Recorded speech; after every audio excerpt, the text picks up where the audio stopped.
আসসালামু আলাইকুম রহমতুল্লাহি ওবরকাতুহু।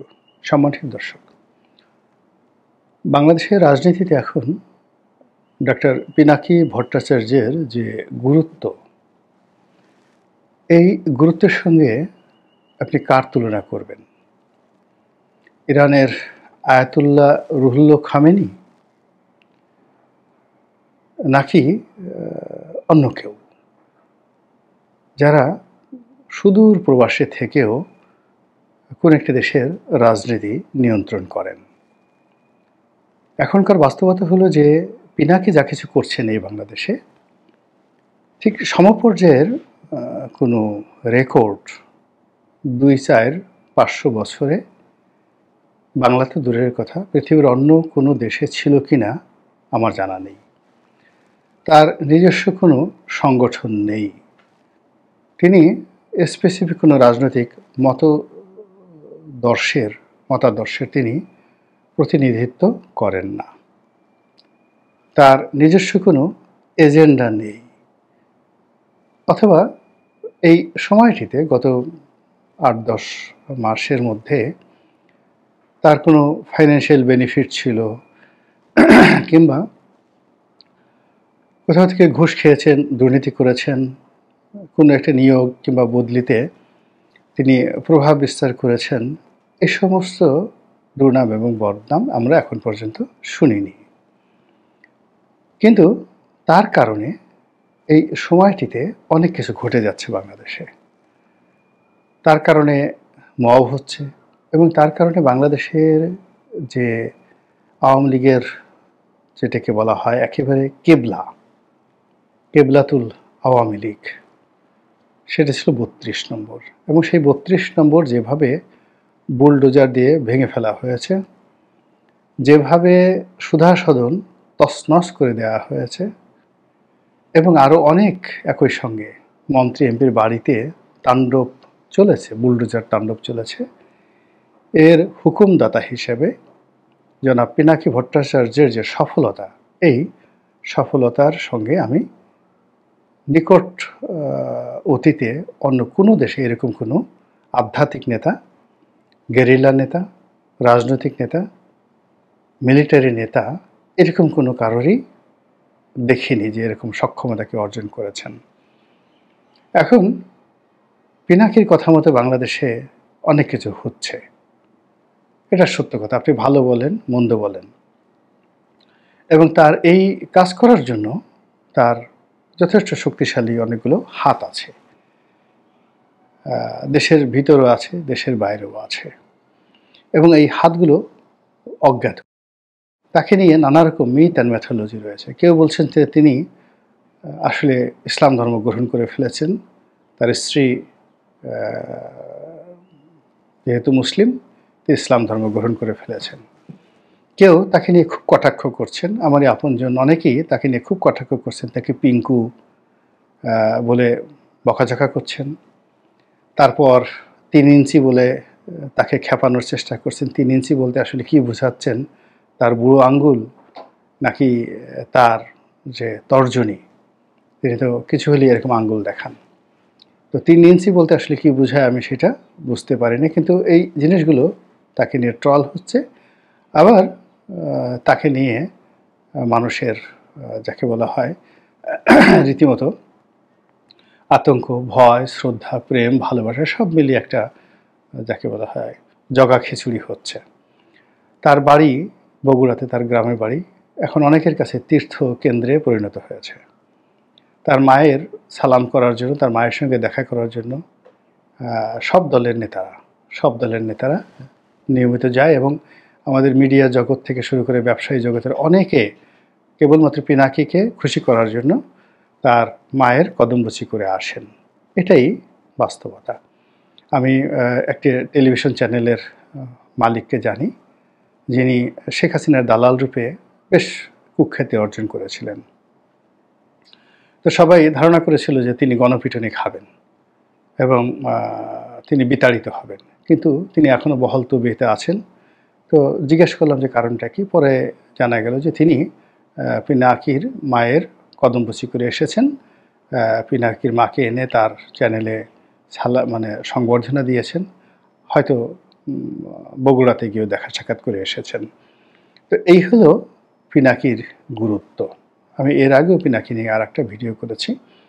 আজকের যে ভিডিওটি সেটি হলো সিপিবি অফিস ভেঙে ফেলার জন্য পিনাকি কোনো চেষ্টা করছেন? নচেৎ সিপিবির অফিসের নিচতলাতে যে দোকানগুলো রয়েছে, পিনাকি নির্দেশ দিয়েছেন সেই দোকানগুলো যে ভাড়া, সেই ভাড়া তারা যেন আর সিপিবির লোকজনদেরকে না দিয়ে জুলাই আগস্ট ফাউন্ডেশনের তহবিলে তারা সেটা দান করে। এটি জনাব পিনাকির একটা নির্দেশনা। এখন সেই নির্দেশনা তারা মানবেন কি মানবেন না, আগামীতে কি হবে কি হবে না, এটি নিয়ে সারা বাংলাদেশে পক্ষে বিপক্ষে আলোচনা হচ্ছে। পিনাকি বিরোধী যারা লোকজন রয়েছে তারা ট্রল করার চেষ্টা করছেন যে পিনাকির এই যে সিপিবি ভবন আক্রমণ এটি ফ্লপ করেছে। পিনাকি আবার এটা যাকে বলা হয় তার ইউটিউব চ্যানেলে তিনি লিখেছেন, স্ট্যাটাস দিয়ে লিখেছেন যে তার এই বক্তব্যের পর সেই সিপিবি অফিসের সামনে ব্যাপক পুলিশ প্রহরার ব্যবস্থা করা হয়েছে। জনগণ সাড়া দেবে সময় মতো, কিন্তু পুলিশ যে সবার আগে সাড়া দিয়েছে এটাতে তিনি সন্তুষ্টি প্রকাশ করেছেন। এখানে কেউ কেউ পিনাকিকে ভারতের দালাল বলার চেষ্টা করছেন এবং ভারতের এজেন্ডা বাস্তবায়ন করার চেষ্টা করছেন। কেউ কেউ তাকে আওয়ামী লীগের দালাল বলছেন। আবার আওয়ামী লীগের যারা লোকজন রয়েছেন তারা তো পিনাকিকে পারলে এখনই শুলে চড়িয়ে দেন। তো এই অবস্থাতে আসলে পিনাকি রাজনৈতিক ভবিষ্যৎ কি, অভিলাষ কি, তিনি বাংলাদেশে আসবেন কি আসবেন না, কিংবা ফ্রান্সে তার ভবিষ্যৎ কি, এই বিষয়গুলো সম্পর্কে আমি কিছুই জানি না। তবে এখানে সবার আগে বলে নেওয়া ভালো যে পিনাকিকে আমি পিনাকি কেন বলছি, এর কারণ হলো তিনি অত্যন্ত সম্মানিত ব্যক্তি। সবাই এখন তাকে পিনাকি দাদা বলেন। তো সেক্ষেত্রে দেখা যাচ্ছে যে চেহারা শুরুতে জনাব পিনাকি আমার সেই বয়স্ক মনে হয়, কিন্তু জন্ম তারিখ দেখেন 1967, আমাদের সমবয়সী। তো সেই কারণে আমি তাকে পিনাকি বলছি, জনাব পিনাকি বলছি। কিন্তু মানুষজন যে তাকে ভক্তি শ্রদ্ধা করে এটা আমি বেশ সচেতন, এবং একই সঙ্গে তাকে নিয়ে যারা ট্রল করে, গালাগালি করে, সেটাও সচেতন। তাকে যারা ভক্তি শ্রদ্ধা করে আমার আপনজনদের মধ্যে তারাও আছেন, আবার তাকে খুব গালাগালি করেন, ভীষণ রকম গালাগালি করেন। কেউ জোনাকি বলেন, কেউ পিঙ্কু বলেন। তো তাদের অনেকের সঙ্গে আমার ভালো সম্পর্ক। আবার পিনাকির সঙ্গে আমার কখনো কথা হয়নি, দেখা হয়নি। সম্ভবত বিচিন্তা অফিসে আমরা একদিন পাশাপাশি বসে দুজনেই সম্পাদকের সাথে কথা বলছিলাম। তো সেটা অনেক আগে, বিচিন্তা অফিস, সেটা আমার মনে নাই এখন পর্যন্ত। সেটা সম্ভবত তরঙ্গ কমপ্লেক্স, মগবাজারে না, ঠিক মালিবাগে। ব্যারিস্টার সৈয়দ ইশতিয়াকের অফিস ওখানে ছিল, মিনার মাহমুদ যখন এটার এডিটর ছিলেন। তো এনিওয়ে, এই দূর থেকে তাকে দেখেছি। শাহবাগ আন্দোলনের সময় তিনি খুব অ্যাক্টিভ ছিলেন, আমি তখন সংসদ সদস্য ছিলাম, কিন্তু আমাদের আসলে সামনাসামনি কখনো পরিচয় হওয়ার সুযোগ হয়নি। ইউটিউবের মাধ্যমেই তিনি হয়তো আমার ভিডিওগুলো দেখেন, আমিও তার ভিডিও দেখি, এই পর্যন্তই। এখন পিনাকি নিয়ে যে আলোচনা, সে আলোচনা হলো যে সিপিবিকে তিনি যে টার্গেট করেছেন এটা এখানে থামবে না। এটা থামবে না, এটা সিপিবি খুব ভালো করে জানে। এর কারণ হলো বাংলাদেশে সিপিবিকে সবসময় আওয়ামী লীগের বি টিম মনে করা হয়। তো যারা আওয়ামী বিরোধী শক্তি, তাদের দীর্ঘদিনই সিপিবির প্রতি একটা ক্রোধ রয়েছে। ২ নম্বর হলো যে সিপিবির যে ভবনটি, এই ভবনটি 2 ভাগে বিভক্ত, এবং এই ভবনটি রাজধানীর সবচেয়ে গুরুত্বপূর্ণ একটা জায়গাতে। এটির প্রতিও বহু মানুষের ক্রোধ রয়েছে, ক্ষোভ রয়েছে, এবং এই একটা ভবন 2 ভাগে বিভক্ত হয়েছে, এটাও অনেকে পছন্দ করছে না। কাজেই একসময় সিপিবি করতেন, তারাও হয়তো এই যে পিনাকির যে অ্যাকশন, সেই অ্যাকশনের সাথে যে সম্পৃক্ত নন, এটা কিন্তু এই মুহূর্তে বলা যাচ্ছে না। তো যেটা বলছিলাম যে পিনাকির এই যে সিপি বিরোধী যে আন্দোলন বা হুমকি, এটি মূলত একটা ভয়ঙ্কর মবের দিকে আগামীতে যাবে। এর কারণ হলো আওয়ামী বিরোধী যারা শক্তি, সেটা জামাত হোক, বিএনপি হোক, অন্য সবাই হোক, তারা কিন্তু সিপিবি ধ্বংসের এই কর্মকাণ্ডে পিনাকির যে হুমকি, এটাকে দূরে দাঁড়িয়ে দাঁড়িয়ে তারা কিন্তু তালি দিচ্ছে, তুলি বাজাচ্ছে যে ঘটুক, এরকম একটা জিনিস যদি ঘটে খারাপ হবে না।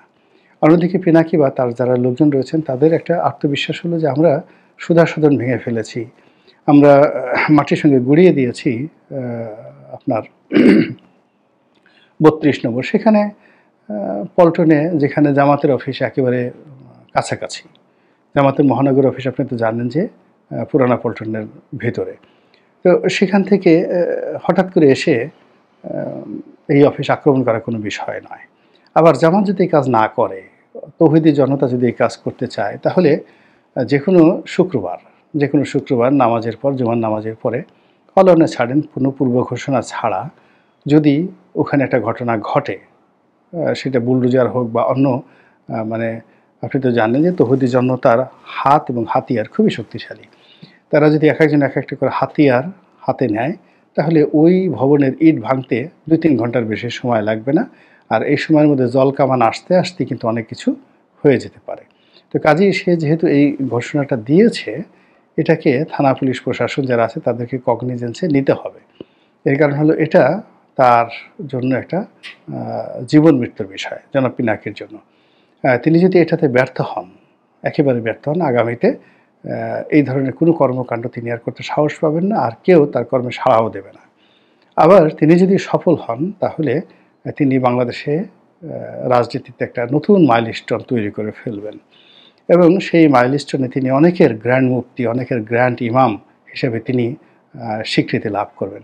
এমনকি তিনি এই যে বাংলাদেশের যে তথাকথিত গ্র্যান্ড মুফতি, সেই গ্র্যান্ড মুফতিকে যদি বলেন যে আমার সাথে এসে ফ্রান্সে দেখা করেন, এসে কদমবুসি করে যান, তাহলে দেখা গেল যে সেই তথাকথিত ভুয়া যারা গ্র্যান্ড মুফতি রয়েছেন তারাও গিয়ে পিনাকির কদমবুসি করে আসবেন। এরকম একটা অবস্থা সৃষ্টি হবে সিপি অফিসের এই সফলতার মাধ্যমে।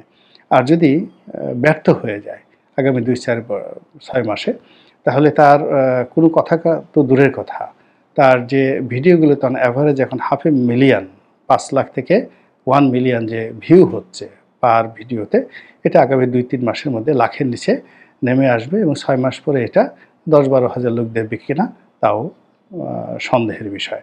তো কাজেই পিনাকি যেহেতু এই জিনিসটা বলে ফেলেছেন, তিনি এটার গুরুত্ব বুঝতে পারেন, বিকজ যে জিনিস খুব বেশি দ্রুত উত্থিত হয়, তা আবার খুব দ্রুত তাদের পতন হয়। তো কাজে তার যে উত্থান এই রাজনীতিতে অতি দ্রুত হয়েছে, ফলে এটাকে তাকে টিকিয়ে রাখতে হবে, যে কোনো মূল্যে তাকে টিকিয়ে রাখতে হবে, এবং সেই টিকিয়ে রাখার জন্য তিনি এখন কি করেন সেটাই দেখার বিষয়। মহান আল্লাহ আমাদের সবাইকে হেদায়েত দান করুন এবং হেফাজত করুন। আসসালামু আলাইকুম ওয়া রাহমাতুল্লাহি ওয়া বারাকাতুহু।